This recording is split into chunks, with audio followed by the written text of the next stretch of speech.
word is a lamp unto my feet, and a light unto my path.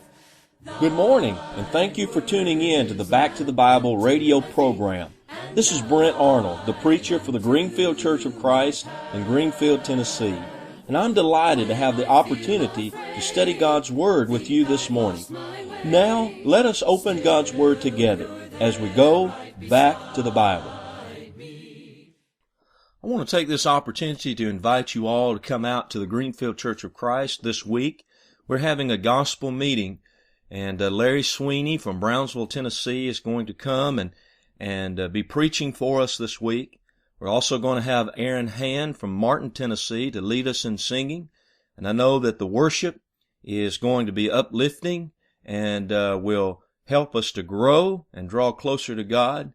We hope to worship Him in spirit and in truth and honor Him by all that we say and do. This meeting will begin today at 10 a.m. and 10:45 this morning. Tonight we'll be meeting at 7:30 p.m. And then Monday through Friday of this week we'll be meeting at 7. We would invite you to come early, and you can eat supper with us. You can eat lunch with us today or eat supper with us through the rest of this week. And you might especially want to come on Friday, because after services on Friday evening, we're going to have a ice cream supper. We'd love to have you come and visit us, worship God with us anytime that you can this week.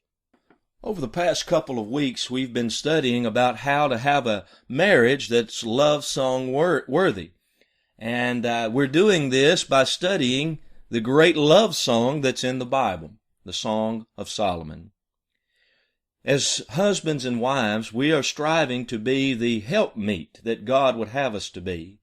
And we're learning that what that means is that as a helpmeet, I should be striving to meet the needs, emotional and physical and spiritual, of my spouse. And we're studying what the Bible has to say about helping us to do that. Last week we began a study of how important communication is, and a need that must be met by those who see themselves as helpmeets. And we've been talking about how Solomon and his bride communicated with each other in the Song of Solomon. And last week we talked about how, one, their words were plentiful, that they talked to each other a lot, and they made time for this. They put away all distractions so that they could talk to each other and listen to each other and adjust to each other. And we're learning how, even though our schedules are often very busy, even though there are lots of distractions and lots of things going on, we have to make a commitment and priority to make time to be there to communicate with our spouse. We also talked about how their words were personal and how they didn't hide their feelings from each other, that they expressed how they felt about each other. They told each other that they loved each other, and they had names for each other that conveyed the way that they felt about each other. And that's an important thing for us to remember as well. Love must be shown. There's no doubt about it. And we're going to talk more about that through the course of this study. But love should also be expressed. And there should be no mistaking how important that is. As we pick up this lesson today, I want to begin by noticing how their words were also positive. In Song of Solomon, chapter 1, verses 5 and 6, this is the bride talking, Shulamith, and she says, I am black, but comely. O ye daughters of Jerusalem, as the tents of Kedar, as the curtains of Solomon. Look not upon me, because I am black, because the sun hath looked upon me. My mother's children were angry with me. They made me the keeper of the vineyards, but my own vineyard have I not kept. Now, I know the language of this book is very poetic in nature, and the customs that are expressed in this book are very different from the ones that we experience today. But with just a little bit of work and study, we can begin to understand the customs and understand the poetry, and we can learn some principles that we can apply to our own situation. And basically what she's saying here is she's expressing her insecurities. And she's a country girl. And she's had to work out in the field and out in the vineyards. And because of that, her skin is black, or in other words, her skin is tanned and dark as it has been affected by the sun. Now today, women and men seek that and want to have sun-tanned skin. But in the days that this was written, the tanned skin was a sign of those who were blue-collar workers. And the wealthy, more affluent people usually had pale skin. And pale skin was highly valued and a sign of wealth and luxury. She feels insecure. Here's Solomon, he lives in the city. He lives in the palace. But she's a country girl. And all of her life, she's been made to go out and work in the vineyard. But she hasn't been able to take care of her own vineyard. That is, her own complexion, her own appearance. And she can imagine how the city women will whisper about her appearance behind her back. And she's not sure if she will fit in. She wonders, why would Solomon desire her when he has so many other city women that he could choose from? But in verse 9, Solomon responds to her, and he says, I have compared thee, O my love, to a company of horses in Pharaoh's chariots. Thy cheeks are comely, with rows of jewels, thy neck with chains of gold. As Solomon responds, she didn't hold back her fears from him, but he doesn't use this to manipulate her. He doesn't ignore her. He does not feel that her insecurity is not his problem, it's her problem. When she talked, he listened. And when he talks, she will listen. And it's this exchange back and forth that's going to bring their hearts together. And when he talks to her, he doesn't try to push her down. He tries to build her up. He knows where she feels insecure, and so he compliments her in those areas. He wants to make her feel better about herself. And he wants her to know that she is the one that he desires. He wants her just as she is, and he doesn't want anyone else. Now, when he compares her to a company of Pharaoh's horses, he's not calling her an old nag. You need to understand that. And by the way, just a kind of a side note to all of our husbands out there, that if you're somewhat challenged in the romance department, I don't necessarily recommend that you quote Solomon word for word. The compliments that he gave might not have the same effect today as they did then. Your wife might not appreciate being compared to a horse today. But back then, and for all I know, Solomon might not have been any better at this back then than we are today. But at least he was trying and giving his best effort. But the reason he said this is that Pharaoh's horses were known as the most beautiful specimens in all the world. And here she feels very insecure about her appearance, and he responds by telling her, listen, you're the most beautiful specimen I've ever seen in my life. Your neck is so beautiful. It was made to be adorned with chains of gold. And your cheeks are beautiful. They have the perfect color. They're comely. They're just the right color for me. You see how his words build her up? instead of tearing her down? This will destroy a marriage or ignite a marriage. If we use our words to tear each other down, to criticize each other, to find fault with each other, we're going to drive a wedge in our relationship. All of us have been guilty of this at times. And when we have, we ought to seek forgiveness, and we ought to do our best to turn from the mistakes that we've made. But if we'll use our words to build each other up, it will bring us closer and closer together.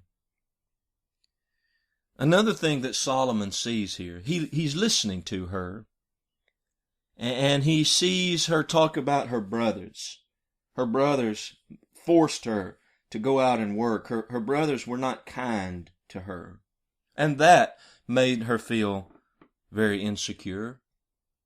Sometimes the experiences that we've had growing up, they continue to affect our lives even as adults. They can continue to have an effect upon our marriage. It's important for us as spouses to try to pay attention to what our spouse came out of, what she or he experienced as a child, what her family life or his family life was like, and to try to adjust to that. And to try to offset any of the negative effects of that. Just like Solomon does here. Her brothers were harsh. He tries to be kind. Her brothers were mean. He tries to be loving. Her brothers were critical. He tries to be complimentary. His love seeks to repair the damage, not to further destroy her self-esteem. He affirms to her that in his home she will be comfortable. She will be well treated. She will be honored and protected, provided for and loved. Oh, that every husband would make sure that his wife feels all of those things in his home. But she also returns the favor to him. In chapter 1, verse 15, she says, "Behold, thou art fair, my love. Behold, thou art fair. Thou hast dove's eyes. Behold, thou art fair, my beloved. Yea, pleasant also. Our bed is green. The beams of our house are cedar, and our rafters are fir." You see, she turns right back. She encourages his appearance. He is handsome. And she encourages his charm and kindness. She loves those things about him. It's pleasant for her to be around him. She doesn't dread seeing him. She wants to be with him. And she expresses her appreciation for the home that he has prepared for her. She knows how hard he works for her, and she does not fail to show her appreciation to him for all he has done. Your mission as a helpmeet is to help defeat any insecurity your husband or wife may have. No one would argue with me that one of the deepest human needs is the need to feel appreciated. And as helpmeets, we are committed to meeting that need for one another. Even if a person cannot count on anyone else to appreciate them, a person must be able to count on their spouse to appreciate them. Nothing will destroy a marriage more quickly than public insult and constant criticism.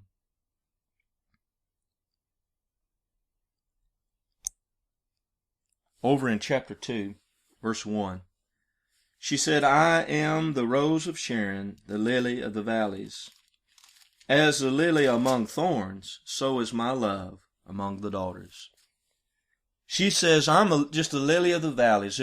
I'm just one among the others. I'm ordinary. There's nothing special about me. But he says, no. You're a lily among thorns. You're the only one that catches my eye. You're the only one I want. The only one I desire. Positive encouragement and reassurance, it will build our marriages. It reinforces the behavior that we wish to recur. When you see your husband or your wife doing something that you enjoy, compliment them, encourage them, express your gratitude, your appreciation. Make sure they know how you feel about them. It's the best way to encourage that.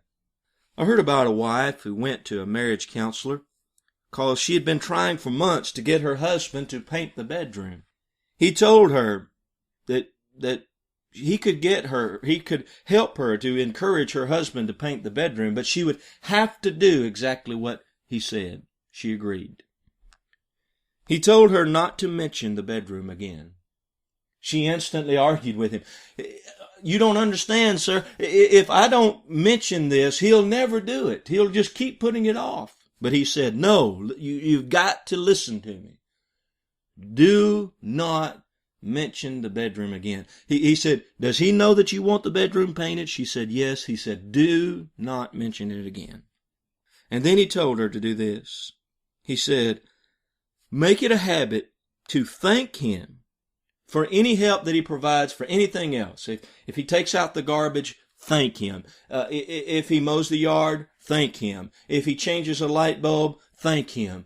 When he goes to work, thank him. Thank him for everything that he does for you. You know what? Within a month, the bedroom was painted. And this is not just about getting what you want. It's not about manipulating people so that you can get things done. But what happened there is she met a need for him. And when she was meeting that need for him, it instantly encouraged him to want to meet a need for her. And that exchange, that give back and forth, is when we are able to receive and be blessed, meeting each other's needs. There's nothing wrong with asking for things that we need, but we need to understand that how we say it is important as what we say. And we should never overlook the importance of kind words. This may sound so simple that you wonder why we would even mention it, but it is so often overlooked. One of the best things that we can do to help our marriages be strong, happy, and healthy is to make up our minds to be nice to each other.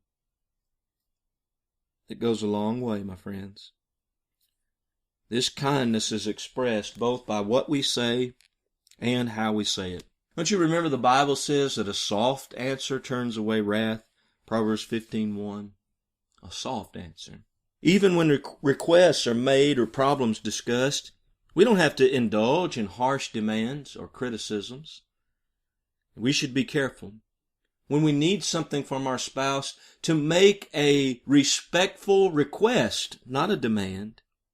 You know, in many areas of marriage, there are really no hard, fast rules. In some marriages, both husband and wife share the domestic responsibilities, taking care of the house and so forth. In some marriages, the man may take care of more. In some marriages, the woman may take care of more. Some marriages have lots of children, some have none. In some marriages, the man handles the finances, and some the woman handles the finances. There really are no hard, fast rules for, things that work and don't work. I've seen some marriages where in-laws are extremely involved, and everyone's fine with that. I've seen some where the in-laws are not so much involved. So if there are no hard, fast rules that work every time with every couple, the one hard, fast rule that we should strive toward is that we'll be honest and kind in expressing ourselves. That we will listen with compassion. That we will sympathize with each other how we feel, whether we agree or not. And we will adjust to one another, regardless of whether we agree or not. If we can do that, friends, we can work through anything. understanding can be reached in almost any situation. The more enjoyable and safe the conversation is between a husband and wife, the more likely they will find agreeable solutions. In this particular area, I think we should be especially mindful of how stress and anger can affect us. When I think of the majority of the times that I've fallen short in this lesson that I'm preaching, this is one of those lessons that you could preach it pretty simply, but to practice it is still taking some work on my part. I'll admit that. But more times than not, I find that when I have used angry, hurtful words toward my wife, as I look back on those times and think about them, I realize that it really wasn't her I was angry with. Whatever it was that we were fighting about, that really wasn't what was making me angry. It was going on at a time when I was very stressed about this or about that, and I wasn't handling that stress by talking to God about it and seeking His Word about it. I wasn't reminding myself to trust Him and be still and realize that He would help me through. I was overly anxious about what I was going through. That anxiety, that stress made me irritable, and I took out that irritability on her. Unfortunately, if you and your spouse are having a lot of disagreements and having a lot of arguments, stop and look at your life for a moment. Is it really what your spouse is doing that's got you so irritable and so upset? And if there's some other things that may be fueling the fire there, why not try to learn how to take those things to God? Trust Him to help you deal with them. And ask Him to help you so that these things won't spoil and ruin your life at home. We have to be able to do that. But also, that's all part of just the everyday communication of life. Building each other up and communicating in a positive and kind way. But before I leave this particular point, there's one more thing that I just want to say, and I want you to know is how important it is to tell your spouse that you love them. Make it a rule that you'll do that every day. In fact, make it a rule to never leave the presence of your spouse without telling them that you love them. Never get off the phone with them. Never without telling them that you love them. I've known of couples I've known of families who lost a loved one and who, unexpectedly, and who will say they wish they just had that one more opportunity. We never know when will be the last time. And my feeling on that always is, if this is the last time that my wife is going to hear me speak to her, I want to make sure that what she hears me say is, I love you. I don't want to leave this world leaving any doubt in her mind about that. Tell her. Send him or her a card every once in a while, just out of nowhere. It doesn't have to be an anniversary. Send her a text message and let her know how you feel about her. Show your affection for her or for him. It'll make all the difference in the world. Now, before we leave this lesson today, I want to go over to chapter 5, and there's one more point that deserves to be made there. And before we go there, let me give you kind of an overview of the book of Song of Solomon that will help you to appreciate what we're about to read in a little bit of a different way. The first couple of chapters there are dealing really with their courtship. It's before they're married, and they are falling in love with each other. And you read about how they talk to each other during that time. What we've studied so far in chapter 1 was in that time period. And as I mentioned that, many of you may be thinking, well, of course then they're all lovey-dovey in that chapter. Everyone talks romantically like that when you're dating, but it's when you get into the grind of the real world that all of that kind of falls by the wayside. And typically that is how it happens. But it doesn't have to be that way. And if we want our marriages to be happy and healthy, we can't allow it to be that way.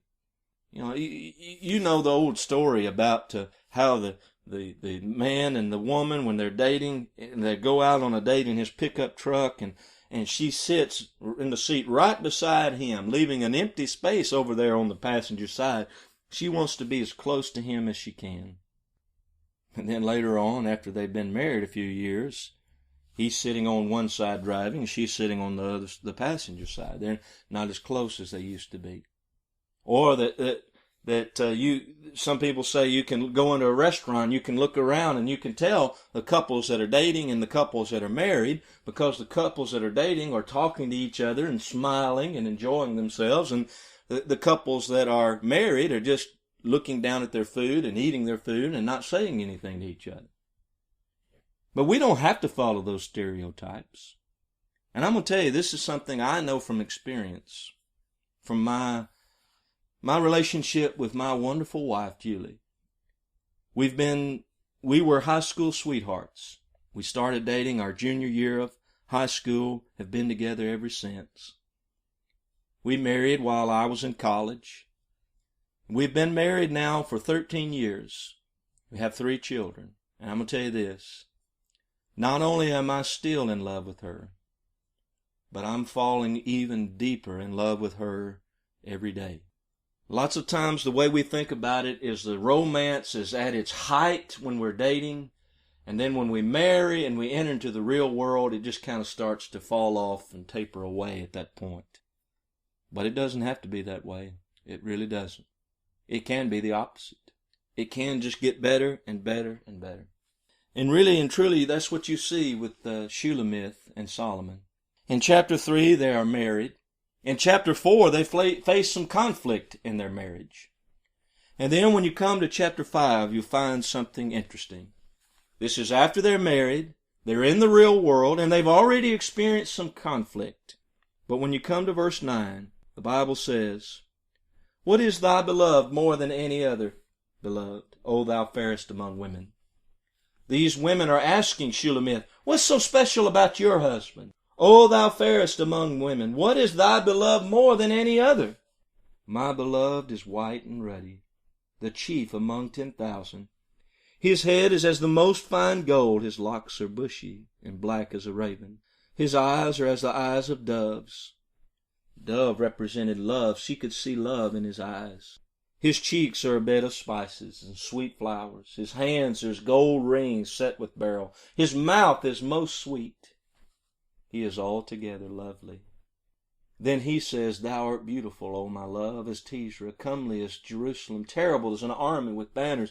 Turn away thine eyes from me, for they have overcome me. Thy hair is as a flock of goats that appear from Gilead.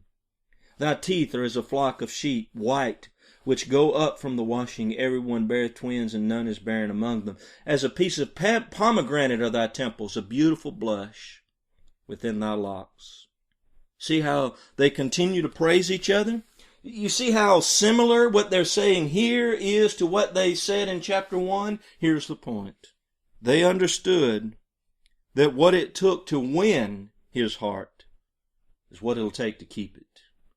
What it took to win her heart is what it will take to keep it. He is her biggest fan, and she is his biggest fan. Friends, it's never too late to build this kind of relationship in our marriages. We can do it. Why not begin today? And friend, if there's any way that we can help you, we urge you, please, contact us today. Thy word is a lamp unto my feet, and a light unto my path. Again, this has been Brent Arnold from the Greenfield Church of Christ. Thank you for tuning in today. We hope and pray that this lesson has been a blessing to you, and we hope that you'll tune in again next week to this same station at this same time. Please come and visit us as soon as you can. We're located on Highway 45 in Greenfield, Tennessee. We meet on Sundays at 10:45 a.m. and 6 p.m. We also meet on Wednesdays at 7 p.m. You can contact us either by calling us at 731-235-2341 or by emailing us at greenfieldchurchofchrist@yahoo.com. We'll be looking forward to our next opportunity to go back to the Bible. Till then, have a great day.